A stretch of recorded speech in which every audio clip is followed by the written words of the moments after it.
Mpote la balandinho surtout, il y a Adasate Motivi, soyez tous le bienvenue dans notre émission Les Abakuki. Oh, les Adasa chou de mon cœur. Oh, est-ce que vous êtes là présent? Tokoti lo mbangu na kati émission na biso. En tout cas, trop c'est trop. Bo sauter ba pibité, bo s'abonner. Tokota lo mbangu na sujet na biso. Yalelo. Ombole. Salut. Voilà, on casse pas une nostalgie belé hein. Belé hein. Regardez moi-même. Merci. Elle est là.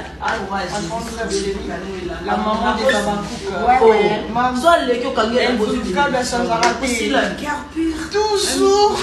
Il y a cœur pur.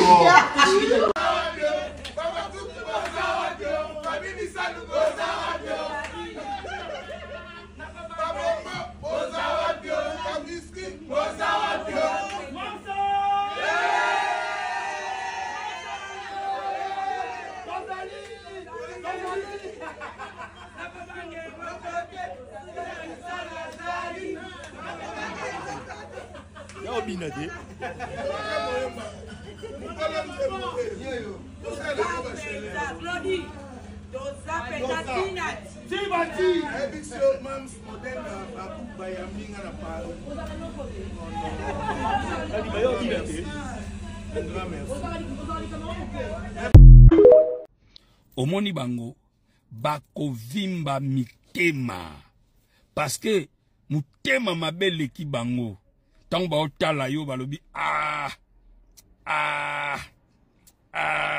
mitema ezo vimba bango yo kende liboso yo salama kama minene yo ba okoka yo te bakotikala pe okoka yo te mitema eko vimba bango.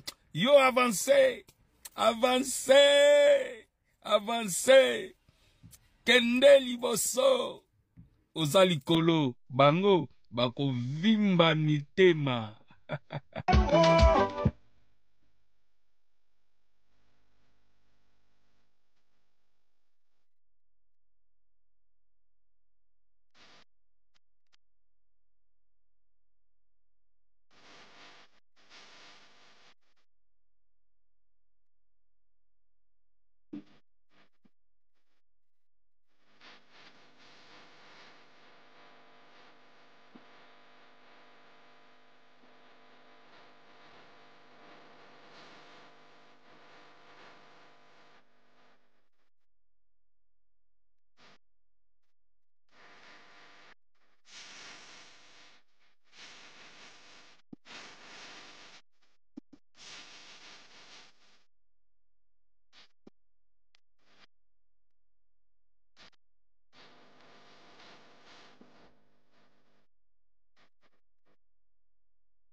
tosengi bino continuer ko s'abonner massivement na kati ya Adasate Mon TV.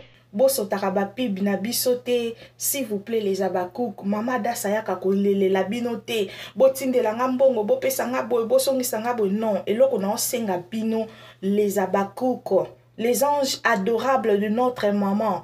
Boso telenga ba pibite na ba pibi wana nde sala raketo la bino toujours biloko ya kitoko. D'émission ya kitoko ba live ya kitoko mutafingi sila na 12h na 12h 2 minutes biso topeli si live toza les abakouk boza la concentrer na kati ya sila bisalu officiel na kati ya les abakouk de SB. Je vous aime tokutani na émission Oezo ya bye.